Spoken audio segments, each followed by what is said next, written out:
les soldats talk like brother. Speak with love, no tongue, one another. Si un bataillon fraternise, les autres suivront. When one side join, the rest go follow on. Souvenez-vous du taxi au pays. Remember home right, we all the same family. Quand un soldat s'assoit près du chauffeur, from north to south, east and west. Mon frère, ma sœur, brother and sister. Everybody come, respect and honor. Chastement, this be time for real change. Generation change. Rise up, no fear, no shame. Chastement, peace we carry, not war. Angola, Cameroon, rise once more. Yeah. We don't go fight, we go sing national anthem. Unity, love, that's our thing. Raise the flag, make the drum ring.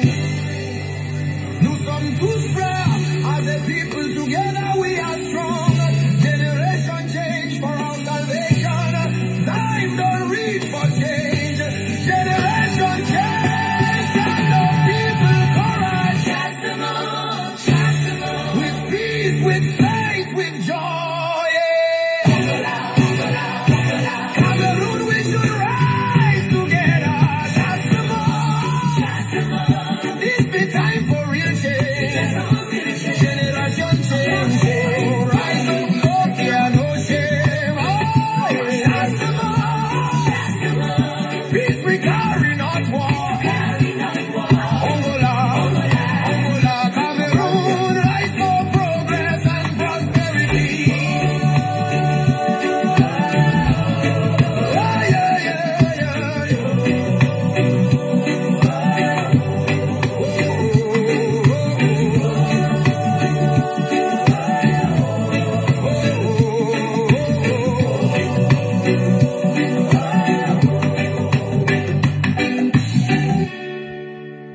Voilà, je prends encore la parole parce que c'est essentiel ce qui est en train de se passer.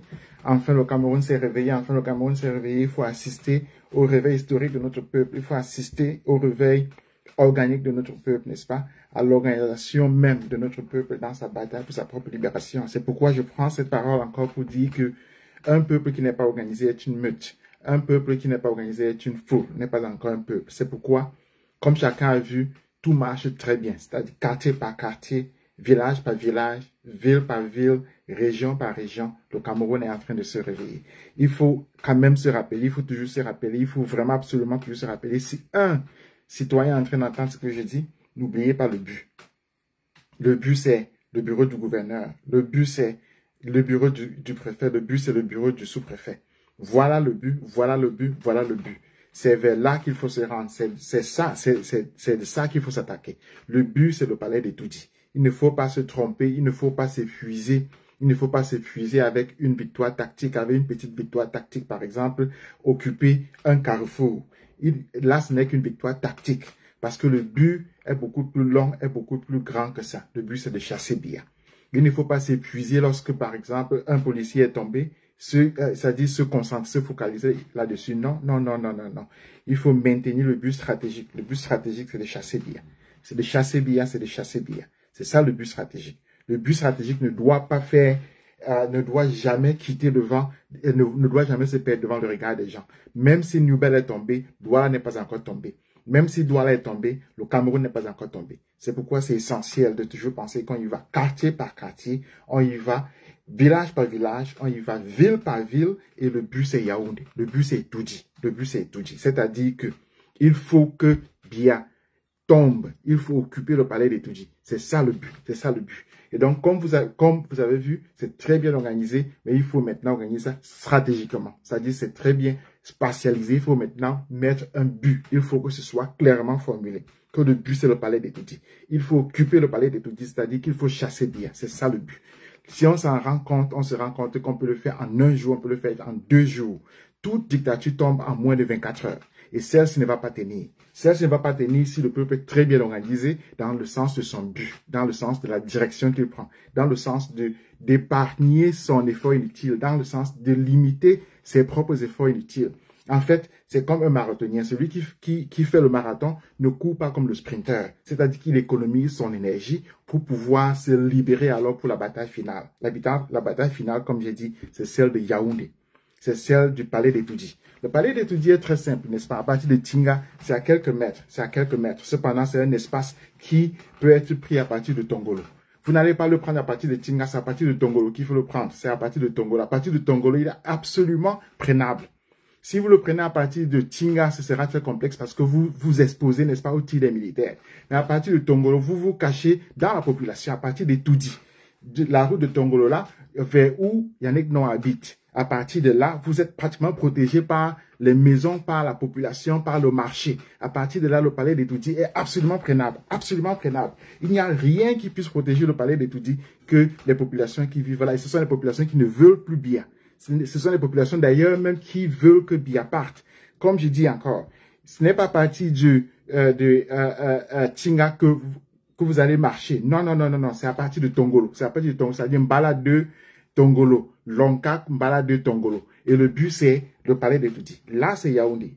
Et je le dis encore, un peuple qui n'est pas organisé, c'est une meute. On ne veut pas de meute. On ne veut pas de meute. On ne veut pas de meute. On veut un peuple organisé avec un but bien précis. Ce but bien précis, c'est le chassement des Biya. Un peuple organisé ne gaspille pas ses énergies. Un peuple bien organisé sait qu'il économise ses énergies pour la bataille finale. Et la bataille finale n'a pas encore eu lieu. La bataille finale n'a pas encore eu lieu parce que ça, c'est la bataille de Yaoundé. Et pour Yaoundé, il faut bien savoir que Yaoundé sera pris colline par colline, sera pris quartier par quartier, bloc par bloc, maison par maison. Si on se rend compte de ça, on va savoir que Yaoundé est facilement prenable. Moi, j'ai grandi à Yaoundé, je connais Yaoundé par cœur. Je connais le coin d'Etoudi par cœur. C'est-à-dire que, je le redis encore, ce n'est pas à partir de Tinga, Madagascar, Tinga, c'est-à-dire Mokolo, que Etoudi sera pris. Non, non, non, non, non. C'est à partir de Tongolo. C'est-à-dire c'est à partir de Mbala de Tongolo, n'est-ce pas? Et puis, bien sûr, Etoudi, que le palais d'Etoudi sera pris. Il faut toujours savoir ça. Il faut toujours savoir ça. Parce que le but, ce n'est pas de, lorsqu'un gendarme, n'est-ce pas, est tombé, de se mettre à danser. Non, non, non, non, non. Même lorsqu'un cadavre d'un combattant tombe, ce n'est pas la fin. C'est-à-dire que c'est une bataille vraiment historique qui est en train d'être menée. Vous voyez que pendant 40 ans, pendant 50 ans, pendant 100 ans, le Camerounais n'a jamais fait ce qu'il est en train de faire maintenant. Mais alors, jamais, jamais, jamais. C'est pourquoi il ne faut pas que cette énergie-là soit perdue. Il faut plutôt qu'elle soit focalisée. Et encore, je le redis, un peuple qui n'est pas organisé, c'est une meute. Et nous ne voulons pas de meute. Nous voulons une foule. Nous voulons un peuple qui sait faire foule. Nous voulons un peuple qui sait se battre pour un but bien précis. Ce but bien précis, c'est chasser Biya. Je le dis, mais j'aimerais encore préciser qu'il y a des victoires extraordinaires. L'écrivain, dans ces moments de bataille, doit toujours être présent pour analyser les victoires du peuple et les présenter au peuple. Une des victoires extraordinaires, c'est la victoire sur la propre peur, sur la peur des gens. Vous voyez, les gens n'ont plus peur. Les gens sont sortis de partout. Les mamans, les vieux, les enfants, les vieillards, les handicapés, les femmes, les hommes, tout le monde est sorti. Tout le monde est sorti, n'est-ce pas? Les gens sont sortis avec tout ce qu'ils ont. Les gens sont sortis avec leur corps, avec leurs yeux, avec leur tête, avec leurs pieds, avec leur ventre, avec leur femme, avec leur djomba. Tout le monde est sorti. C'est que le peuple n'a plus peur. Un peuple qui n'a plus peur, c'est une arme extraordinaire. C'est-à-dire que ce peuple-là, sa force, c'est en fait son nombre. Sa force, c'est son nombre. Sa force, c'est le plus de gens sortent, le mieux ça vaut. Mais encore, ce nombre-là doit être organisé. En fait, il est organiquement organisé. Comme je le dis, lorsqu'on voit un peuple qui sort, village par village, ville par ville, bloc par bloc, ça veut dire concrètement que ce peuple-là est organisé. Ça veut dire que ce peuple est organisé. Donc, il faut déjà savoir que un peuple qui est organisé comme ça doit avoir un but bien précis, bien précis, bien précis. Il ne faut jamais l'oublier, jamais l'oublier, jamais l'oublier. Le but, c'est chasser Biya. Le but, c'est chasser Biya. Le but, c'est chasser Biya. Il ne faut pas gaspiller vos énergies. Il ne faut pas gaspiller votre courage. Il ne faut pas gaspiller votre organisation. Il ne faut pas gaspiller votre force. Le but, c'est chasser Biya. C'est chasser Biya. C'est chasser Biya. La première victoire, comme je disais, c'était la victoire sur la peur. La seconde victoire, c'est la victoire sur l'adversaire. Un peuple qui, déjà, n'est-ce pas, a tellement maîtrisé les gendarmes que les gendarmes sont obligés de reculer comme on a vu à Newbel. C'est un peuple qui est en train de gagner. C'est un peuple qui est en train de gagner. C'est un peuple qui est en train de gagner parce qu'on n'a jamais vu au Cameroun que les gendarmes reculent. Un peuple qui ne fait pas seulement que les gendarmes reculent, mais accorde sa bonté à un gendarme qu'on aurait lynché. C'est-à-dire que le peuple décide que toi, on ne va pas te tuer. C'est un peu, alors que lui, il a l'arme. Alors que lui, il a l'arme, alors qu'il a tué 6 personnes Alors que les gendarmes, comme lui, ont tué 6 personnes. Le peuple a cette bonté, ce bon cœur générique au Camerounais, ce bon cœur organique à notre peuple, ce bon cœur qui est historique à notre peuple pour lui dire que toi là, on ne va pas te tuer. Toi là, on ne va pas te tuer. Ce peuple-là sait déjà qu'il fait preuve de générosité, qu'il fait preuve de grandeur. C'est-à-dire qu'il peut tendre la main à son ennemi. Il peut tendre la main à son ennemi parce qu'il est en position de force. Et ça, il ne faut pas l'oublier. C'est un peuple qui est en train de force, qui connaît sa propre force. Quelqu'un qui connaît sa propre force peut être généreux.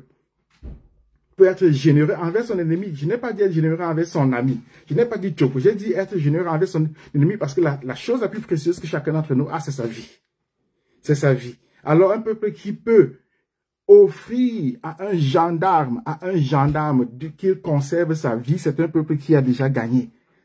Parce qu'il a gagné premièrement sur lui-même, c'est-à-dire qu'il a vaincu sa peur. Deuxièmement, il a gagné sur son adversaire parce qu'il a pu convaincre son adversaire qu'il est plus fort. Alors il lui dit que toi que je pouvais tuer, je ne te tue pas. Ça c'est extraordinaire, ça c'est extraordinaire. Donc, peuple.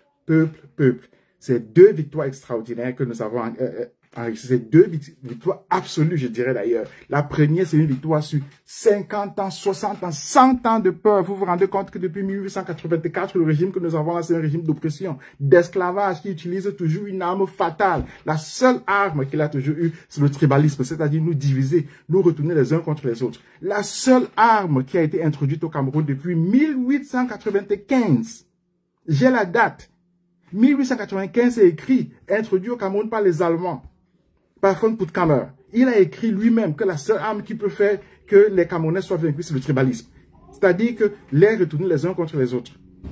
Alors un peuple qui comprend qu'il peut être uni, c'est-à-dire il peut être uni devant un adversaire commun.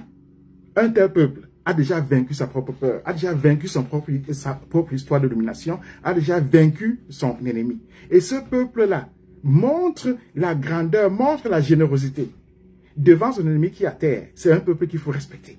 C'est pourquoi je dis que ces victoires-là doivent être célébrées, mais en même temps, elles ne peuvent pas être épuisées sur le champ, sur le champ de bataille. Un soldat ne bat pas, ne danse pas. Un soldat sait que il a un autre champ de bataille devant lui. Il continue. Il continue. Il s'en va devant. Il s'en va devant. Parce que le but n'est pas encore atteint. Le but, c'est tout dit. Le but, c'est tout dit. Et comme je l'ai déjà dit, quelqu'un qui a Kusiri, quelqu'un qui a Kaï, quelqu'un qui a Ngaoundéré, quelqu'un qui a Meganga ne peut pas quitter ce soir-ci pour être à Etoudi. Donc, il lui faut un but bien précis dans l'endroit là où il est. Ce but-là, c'est le sous-préfet, c'est la sous-préfecture. Ce but-là, c'est le gouverneur. Et lorsque j'ai fait ma première vidéo aussi, j'ai dit que nous aimerions bien voir que des postes de gouverneur, de sous-préfet, de préfet sont occupés. C'est ça que nous voulons voir. Nous ne voulons pas voir des gens qui dansent autour des voitures, etc. Nous voulons voir un gouvernement organisé. Nous voulons voir des postes de préfet, de sous-préfet, de gouverneurs occupés. Et nous voulons voir la création de pouvoir au peuple camerounais. C'est ça que nous voulons voir. Nous voulons voir une organisation populaire organisée. C'est ça que nous voulons voir. Nous voulons voir une souveraineté populaire qui se manifeste. C'est ça que nous voulons voir. Alors, je prends cette parole-ci pour dire que partout où vous êtes là, ne gaspillez pas votre... Je comprends qu'un peuple qui sort de 40 ans de tyrannie, évidemment, il est content, il se met à tout casser, il se met à tout brûler. Mais c'est essentiel de savoir que lorsque vous le faites trop longtemps, vous êtes en train de donner le temps à l'ennemi de s'organiser. Vous êtes en train de donner le temps à l'ennemi de s'organiser parce que l'ennemi ne savait pas que le peuple camerounais, un seul jour, pouvait se réveiller comme ça. L'ennemi ne le savait pas. Alors, si vous gaspillez votre énergie, n'est-ce pas, sur des fêtes de superstition, de danse, etc., c'est que vous donnez le temps à l'ennemi de s'organiser. Et ce temps que vous perdez là, c'est un temps que le peuple n'a pas. Parce que pour arriver là où nous sommes, ça nous a pris 50 ans, ça nous a pris 40 ans. Donc, en fait même, comme je disais, ça nous a pris depuis 1895, où le venin de la division a été injecté dans le Cameroun par les Allemands et ensuite par les Français. Et ensuite, bien sûr, par les régimes successifs qui ont pris le pouvoir au Cameroun. C'est-à-dire qu'ils ont continué ce régime de la division. Alors, un peuple qui a déjà vaincu sa propre peur. C'est-à-dire qui a déjà vaincu la peur de son propre voisin, de son propre ennemi. Un tel peuple qui a déjà vaincu tellement sa propre peur qu'il peut montrer la générosité par rapport à son ennemi qui est à terre. Un tel peuple ne peut pas gaspiller son énergie dans des danses inutiles. Un tel peuple doit savoir que le plus rapidement possible, il occupe les espaces stratégiques. Il occupe les espaces stratégiques. Les espaces stratégiques, c'est quoi? C'est d'abord le poste du gouverneur. Vous occupez au moins 1, 2, 3. Nous avons entendu que Noubel est tombé. Nous avons vu des images absolument extraordinaires de Noubel, c'est-à-dire des gens qui fraternisent avec les soldats. Mais nous n'avons pas encore vu un poste de gouverneur tomber, de préfet tomber, de sous-préfet tomber. C'est ça que nous voulons voir. Nous voulons voir l'occupation de ces espaces de pouvoir. Nous voulons voir l'occupation de ces espaces stratégiques. C'est ça que nous voulons voir. Nous voulons voir que le pouvoir au peuple camerounais soit manifeste. C'est-à-dire qu'il soit vu, qu'il soit vécu et que les gens savent que leur ville est gouvernée. Personne d'entre nous, ni d'ailleurs Issa Tiroma, ni qui que ce soit, ne veut d'un Cameroun chaotique. Aucun d'entre nous ne veut que les choses brûlent. Aucun d'entre nous ne veut le désordre. Aucun d'entre nous ne veut le chaos. Nous voulons de l'ordre, nous voulons de l'ordre, nous voulons un gouvernement souverain ordonné, c'est-à-dire nous voulons que dans chaque sous-préfecture, dans chaque préfecture, n'est-ce pas, dans chaque poste de gouvernement, de gouverneur, il y ait un pouvoir au peuple camerounais, c'est-à-dire des gens qui sont là pour superviser, pour organiser, pour faire par exemple que à Noubel maintenant il y a une coupure d'électricité, que des choses comme ça n'aient plus lieu. Parce que lorsqu'il y a une coupure d'électricité, ça veut donc dire que les militaires peuvent entrer partout et puis se mettre à tuer des gens. C'est ça qu'il faut empêcher, c'est ça qu'il faut faire que ça n'ait pas lieu.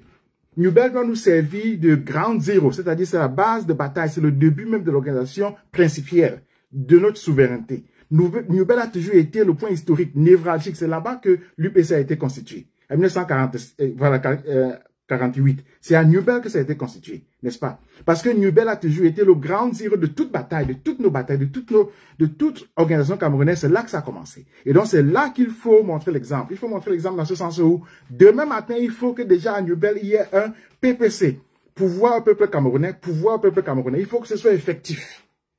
Il faut que ce mouvement-là que nous voyons là ait une organisation structurée de telle sorte qu'il puisse anticiper.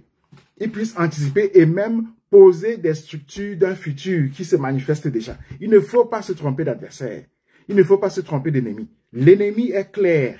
Il s'est manifesté hier. Il s'est manifesté avant. Il s'est manifesté pendant 43 ans. L'ennemi, c'est qui? C'est un Biya. Numéro 2, ce sont les gouverneurs qui ne sont pas élus. Numéro 3, ce sont les préfets. Numéro 4, ce sont les sous-préfets. Voilà des gens là. Biya, c'est un dictateur. Tous les 3 autres ne sont pas élus. Donc, il est hors de question qu'ils donnent l'ordre de tuer. C'est eux qui ont donné l'ordre de tuer les gens à Noubel. C'est eux qui ont donné l'ordre de tuer les gens à Ngaoundéré. C'est eux qui ont donné l'ordre de massacrer les populations. C'est eux qui ont pillé notre pays, en fait, concrètement, en empêchant la souveraineté populaire de se manifester comme elle se manifeste maintenant. Parce qu'ils ont interdit tout. Ils ont interdit marcher, se lever, utiliser la moto, tout, ils ont tout interdit. Et la seule chose qu'ils ont toujours permis, ce sont les bars. Ce sont les bars parce qu'ils veulent que les populations s'abrutissent. Alors, il faut savoir que un peuple qui se soulève doit savoir qui est son ennemi. Qui est son ennemi? L'ennemi du peuple, c'est qui? C'est Biya, numéro 1. Numéro 2, ce sont les gouverneurs. Numéro 3, ce sont les préfets. Numéro 4, ce sont les sous-préfets. Alors, nous aimerions voir que la sous-préfecture est occupée, que la préfecture est occupée, que le gouvernorat est occupé et que Etoudi est occupé. C'est ça que nous voulons voir. Donc, il faut s'organiser en conséquence. Il faut travailler en conséquence. Il faut marcher en conséquence. Il faut savoir qu'une marche qui est organisée, c'est un peuple qui se lève. Mais une marche qui est chaotique, c'est la meute. Personne ne veut la meute. Nous voulons un peuple qui se réveille. Nous voulons un peuple organisé. Nous voulons un peuple qui marche pour sa libération. C'est ça que nous voulons voir. Alors, je refais cette vidéo aussi pour dire clairement et plus concrètement que le but ne doit pas être perdu de vue. Le but doit être su. La méthode est là. Elle est déjà appliquée. Chacun a vu. Elle est appliquée de manière brillante. C'est la méthode du chassement. Bloc par bloc. Quartier par quartier. Village par village. Ville par ville.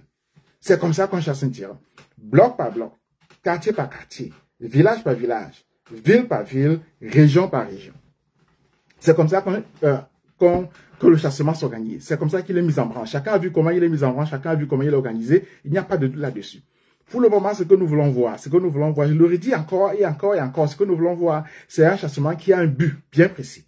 Ce but-là, c'est l'ennemi. Nous avons un ennemi commun, c'est Biya. Biya doit être capturé. Et puis cela dit, je précise encore, la capture de Biya, c'est pour le juger. Ce n'est pas pour le lapider, c'est pour le juger. C'est pourquoi il faut à tout prix qu'il soit vivant.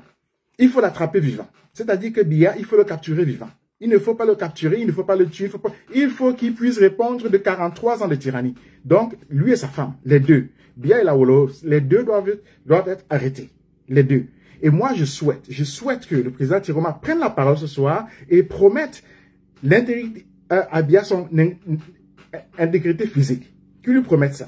C'est-à-dire que son corps là, on ne va pas le toucher. ce qui va toucher son corps, là, c'est la justice. C'est la justice. C'est-à-dire que si la justice décide qu'il sera exécuté, il sera exécuté. Aussi simple que ça. Cependant, il ne va pas être lapidé. Non. Il va passer par un procès. Et si le procès décide que Biya sera exécuté, la peine de mort, il est exécuté. La même chose avec sa femme. C'est-à-dire que si la peine de mort s'applique sur les deux, elle s'applique. Mais il est hors de question que Biya ou bien sa femme soient lapidés. Donc, il est essentiel que Issa Tiroma prenne la parole pour dire la même chose, n'est-ce pas, que les populations ont montré à New Bell. C'est-à-dire qu'il a déjà gagné la rue. Il faut qu'il montre la générosité. Cette générosité, c'est dire qu'il sécurise l'intégrité physique de Biya et d'Awolowo. Pourquoi? Pour le jugement.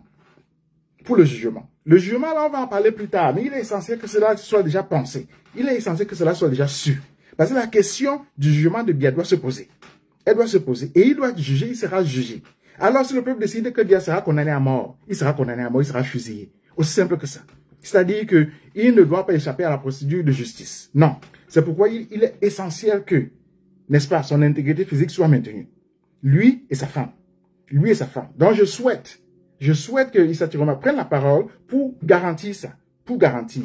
Et ainsi donc, le chassement sera mis en branle, c'est-à-dire que le but, n'est pas seulement de l'arrêter pour le déchiqueter. Non, le but, c'est de l'arrêter pour le juger.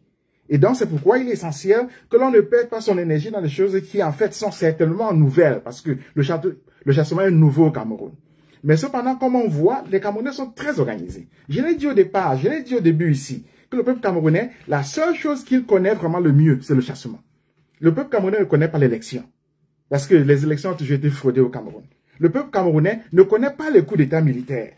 Parce que les coups d'État militaires, nous n'avons pas eu au Cameroun. Mais ce que le peuple camerounais a toujours su organiser, n'est-ce pas, a toujours su penser, n'est-ce pas, c'est le chassement. Et le chassement, comme j'ai dit, c'est bloc par bloc, quartier par quartier, village par village, ville par ville. Et c'est comme ça. Maintenant, je vais du moins chuter, comme on dit au pays, je vais plus ou moins conclure sur Yaoundé. Étant donné que c'est organisé comme ça, il faut toujours se rendre compte que le but, c'est Yaoundé. Le but, c'est Yaoundé. Le but, c'est Etoudi. Le but, c'est Etoudi. Et étant donné que le but, c'est Etoudi, il faut donc savoir que le but étant Etoudi, il est impossible que les gens d'Etoudi là ne se défendent pas. Donc, Yaoundé doit être pris, colline par colline. Mapan par mapan. Maison par maison. Quartier par quartier. N'est-ce pas? C'est comme ça que Yaoundé sera pris. Quiconque connaît Yaoundé sait que c'est une ville qui est très simple. C'est-à-dire qu'il ne faut pas gaspiller son énergie encore parce qu'on vient à Mokolo, on vient comme Kana, on se dit qu'alors on va passer par Tinga et puis partir et tout dit. Non. Yaoundé, c'est une ville de Mapan. Yaoundé, c'est une ville de surprises. Yaoundé, c'est une ville de l'organisation souterraine. Donc, si tu connais Yaoundé comme ça, tu sais que le palais de Tudi est facilement prenable. Très facilement prenable. Si tu sais ça, alors tu comprends que la marche sur Yaoundé doit être très pensée, très organisée. C'est-à-dire que c'est une marche qui doit se préparer à partir déjà de l'extrême nord. Parce que ce que nous voyons se déployer là, c'est tout le peuple camerounais qui, dans sa majorité, a vomi Biya. C'est-à-dire, la majorité, c'est quoi? C'est 7 régions sur 10 régions. Tout le peuple camerounais qui a vomi Biya. Avec cette majorité-là, le peuple camerounais ne peut pas gaspiller son énergie. Bien au contraire, le peuple camerounais doit focaliser son énergie sur Etoudi.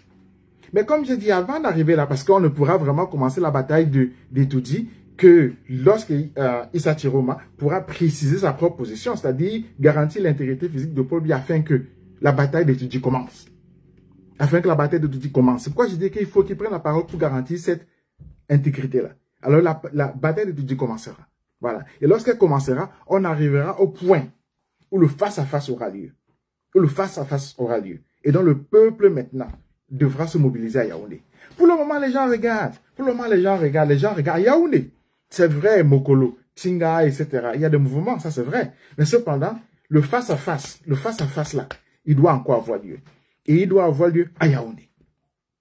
Maintenant, une chose encore qui est peut-être d'importance, c'est ce qui s'est passé à Douala. Je félicite encore les populations de Douala. Je ne peux pas féliciter les populations de Douala autant que je l'ai fait. Parce que sans que Douala n'entre dans la danse, Yaoundé va toujours croire qu'il n'y a rien eu lieu. Et cette fois-ci, Douala a montré que la colère peut être systématique, mais aussi elle peut être focalisée. Et comme j'ai dit, les images que nous avons vues à New Bell là sont absolument historiques.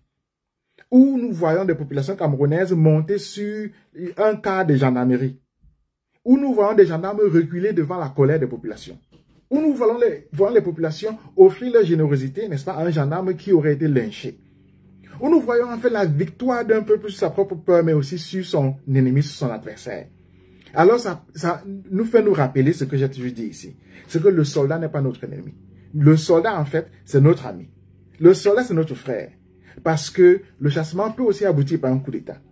Le chassement aboutirait sans problème par un coup d'État. On l'a vu partout. On l'a vu à Madagascar, par exemple. Le chassement aboutirait sans problème par un coup d'État. N'est-ce pas? Parce que les soldats se rendent compte qu'eux-mêmes vivent la même souffrance que le peuple. Eux-mêmes travaillent de la même douleur de la tyrannie. Ce sont les mêmes sous-préfets, préfets, gouverneurs qui leur donnent l'ordre de tuer le peuple. C'est Biya lui-même qui donne l'ordre à ces gens-là qui ne payent pas de tuer le peuple. Et c'est Biya qui leur a donné l'ordre de brûler le nord-ouest et le sud-ouest. N'est-ce pas? Donc les soldats vivent la même misère parce qu'au nord-ouest et au sud-ouest, c'est eux qui sont abattus, ce n'est pas Biya, ce n'est pas lui et puis ça Wolos. Donc lorsqu'on le comprend, on sait que les soldats, ce sont nos amis. C'est-à-dire ce sont en fait nos partenaires dans une bataille pour la libération du Cameroun. Il est donc hors question de considérer les soldats comme étant des ennemis. C'est ce que New Bell a montré. C'est-à-dire que New Bell a montré que il est possible de regarder un gendarme et de lui dire que toi là, le fusil, voilà, l'arme que tu as là, il y a 5 cartouches dedans. Alors tu peux utiliser les 5. Comme ils l'ont fait à New Bell, tu sais, mais toi-même là, lorsque c'est fini là, tu vas aller où? N'est-ce pas, on va te lyncher. N'est-ce pas, on va te lyncher. Alors lorsqu'on comprend cette dynamique du peuple, on comprend que le peuple est généreux. Parce que le peuple est généreux lorsqu'il connaît sa force. C'est pourquoi je dis les images de New Bell sont tellement historiques qu'il fallait s'arrêter là-dessus pour y réfléchir un instant. Pour réfléchir, c'est se rendre compte que c'est l'exemple que New Bell nous a montré. C'est l'exemple que Douala nous a montré. Et cet exemple-là doit s'appliquer à Yaoundé. Il doit s'appliquer à Yaoundé. Cet exemple-là, c'est le chemin qu'il faut suivre parce que c'est le chemin de la libération de Yaoundé, la libération de notre peuple. Une fois de plus, le but, c'est Biya. Le but, c'est le chassement de Biya. C'est le chassement de Biya. Ne tournons pas en rond, ne perdons pas nos énergies. Le but, c'est le chassement de Biya. Voilà. Il faut maintenir ce but-là. Il faut s'organiser en conséquence. Il faut focaliser ses énergies. Il faut vraiment travailler sur son organisation parce qu'un peuple qui n'est pas organisé, c'est une meute. On ne veut pas de meute. Un peuple qui n'est pas organisé ne fait même pas encore foule. Nous voulons un peuple. Et mon dernier mot sera que ce qui se passe là, c'est la souveraineté. C'est la souveraineté. Ça s'appelle souveraineté. Et l'article 2.1 de la Constitution camerounaise dit bien ceci. Le peuple, la souveraineté nationale appartient au peuple camerounais. La souveraineté nationale appartient au peuple camerounais. C'est-à-dire que le peuple camerounais peut décider d'être dirigé par un fou. Par n'importe qui. C'est sa décision. Il peut décider de tout casser. C'est sa décision. La souveraineté nationale appartient au peuple camerounais. Ça n'a pas dit que la souveraineté nationale appartient aux gendarmes. Ça n'a pas dit que la souveraineté nationale appartient aux militaires. Ça n'a pas dit que ça appartient à Biya. Ça a dit la souveraineté nationale appartient au peuple camerounais. C'est l'article 2.1. Alors, regardez la Constitution camerounaise, vous allez comprendre que ce qui se manifeste devant nous là, c'est le peuple camerounais qui se réveille pour exprimer sa souveraineté. C'est-à-dire pour manifester sa souveraineté. Le peuple est souverain. Le peuple camerounais est souverain. Il a décidé de chasser Biya. Et nous allons le chasser. Nous allons le chasser, nous allons le chasser, nous allons le chasser. Allez, merci beaucoup. Nous sommes ensemble. Nous sommes ensemble.